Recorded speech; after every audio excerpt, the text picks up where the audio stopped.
word of God that you keep continuously. Yes.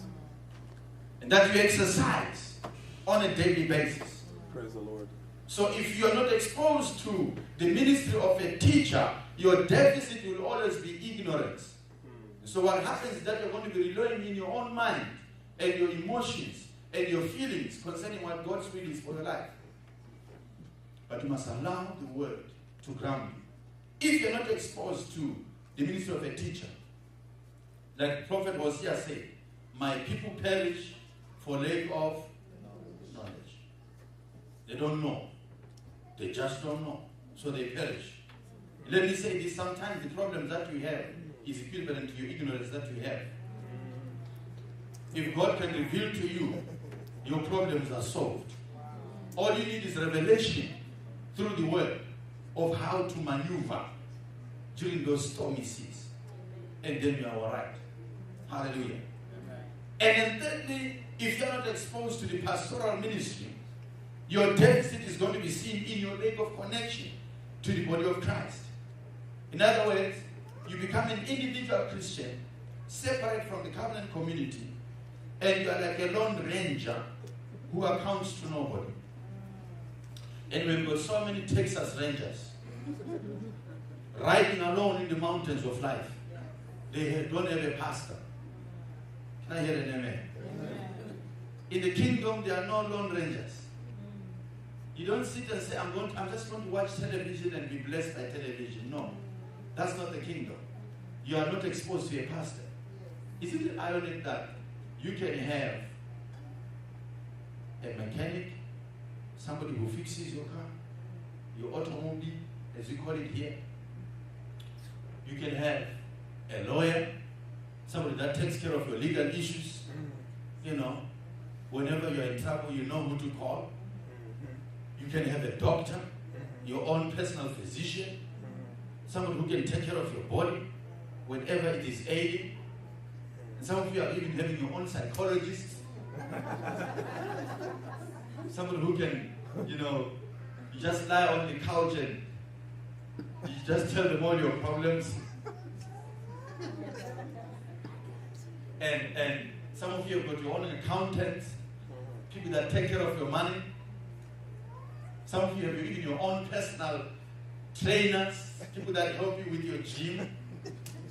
You have everybody for everything, but you don't have a pastor. Hello? You have everybody except a pastor who's supposed to take care of you. If you're not exposed to the ministry of your pastor or a pastor, what happens is you're always disconnected to the body of Christ. And if you are disconnected to the body of Christ, you are never going to accomplish much in the kingdom.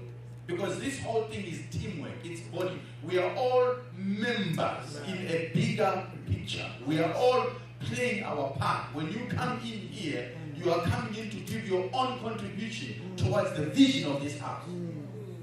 You are coming in to build upon a foundation that has been laid. In other words, you may be a brick on the corner somewhere, but you are very critical because if you are not there, the building looks awkward.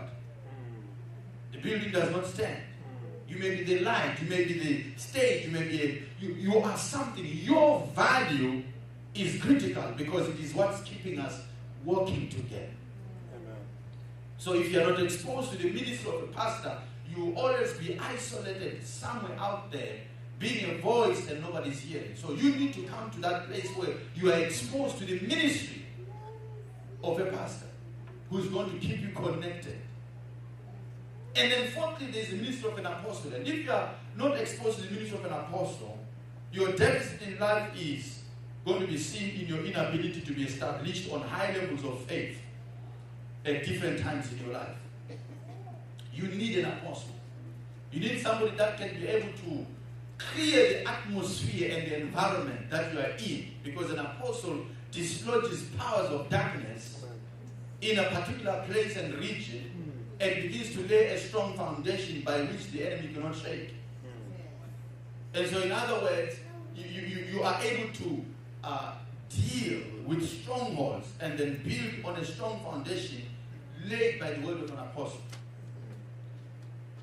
The last ministry that you need is the ministry of a prophet. The prophet, if you're not exposed to him or her, your deficit is going to be seen is in your not having a seasonal word from the Lord. A step ordering word in your season. Out of all the scriptures that we have learned, of all the things that we have been taught, you still will not be hearing what God is saying for that moment because you're not exposed to the ministry of a prophet. So a prophet comes in to point to you and point for you and say, this is the direction. This is where we are going. This is what God is saying. This is what God is doing right now in your life. And so what happens here is that sometimes when you read the word, you study the word, you've got the logos in you, you are rich in the word. But the logos must step out of the pages of scripture and become a rhema. Because when I've got two jobs that I need to choose from, there is no scripture that says thou shalt work for McDonald's because KFC shall not treat you well. You will not find a scripture like that. So you need the Spirit of God and the voice of a prophet to tell you the Bible or the Word of God says go to McDonald's. Hallelujah. In Jesus' name. Hallelujah. When I've got two men, all born again, Holy Ghost filled, loving Jesus, and they want to marry you, there is no place in scripture that will say marry Ken and don't marry John. It's the Spirit of God that comes out in the spirit of prophecy that says, don't even mess with John. He's born again, he's a child of God, but this man is going to mess you up. Go with the other one. That's the ministry of the prophet. Are you hearing me this afternoon? Yes. And so you need to be exposed to the whole, you see, it's the whole thing, the whole ministry, gifting working together. Why? Because one cannot be perfected by hearing only one ministry. You cannot be perfected by hearing teachers only. You cannot be perfected through prophecy only. You cannot be perfected by doing evangelical crusades. Because after people are born again, what next? After the demons have left their bodies, what next? They need a job. They need to buy a house. They need to go to work.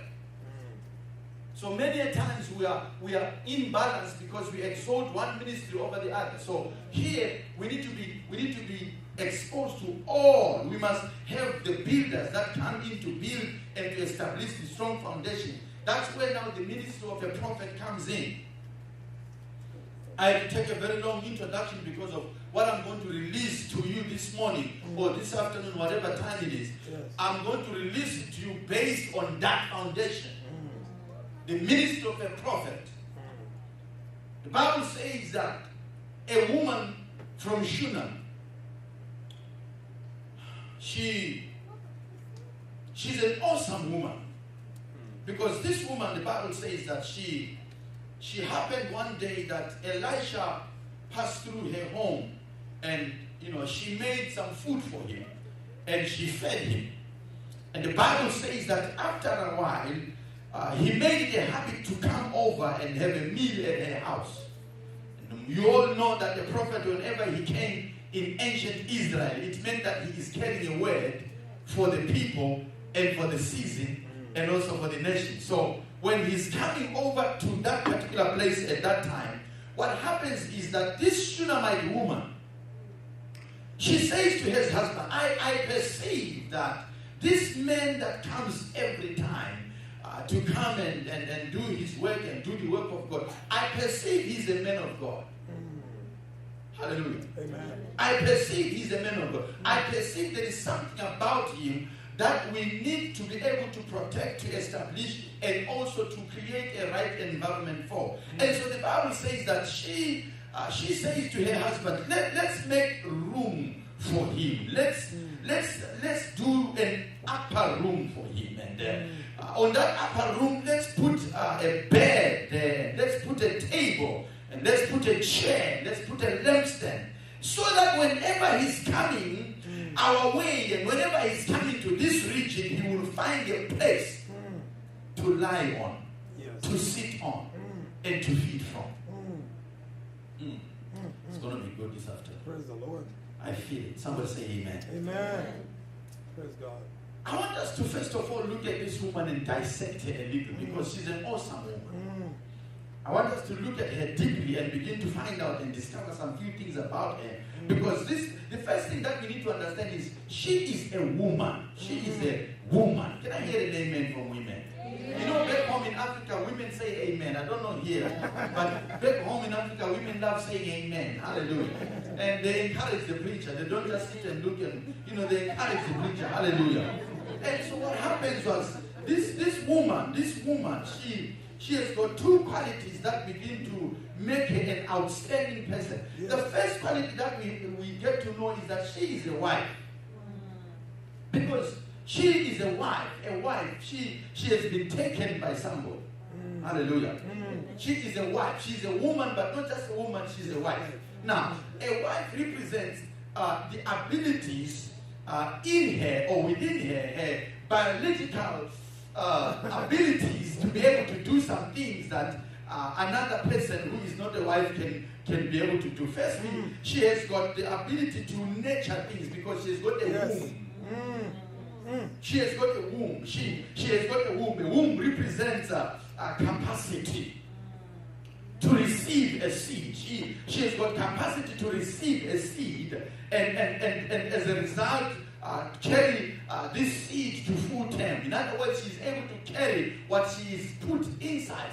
She can be able to carry the word of God full term, 9 months.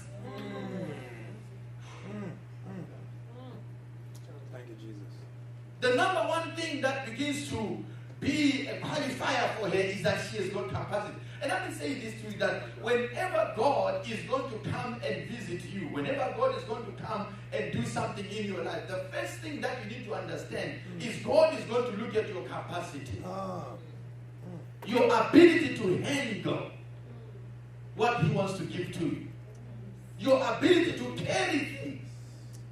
Your ability to be able to download from heaven and from the Spirit of God and be able to carry the word full term.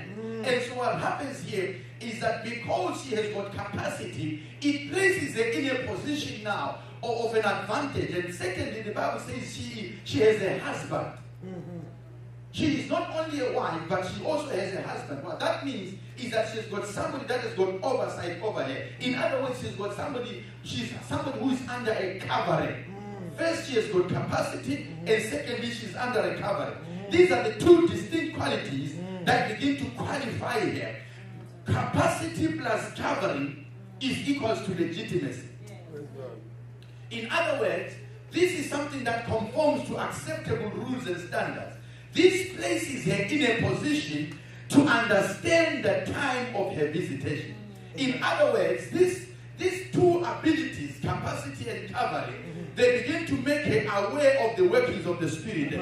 Anytime when you are a child of God and you've got capacity and covering, it places you in a place where you are ready for whatever God is going to do. That is why when she looked at this man and she said, I perceive that this man is no ordinary man. There is something that he is carrying. And so when he comes around carrying that thing, we want to have capacity. We want to make sure that whatever he is carrying, there is enough for others, but there is also enough for us here. Yes. Glory to Jesus. And she says, because we are covered, we are in a place of security, we are in a place of covering, we are submitted under an anointing, we are submitted, I am submitted under something. Covering and capacity is equal to, get ready for this explosive breakthrough.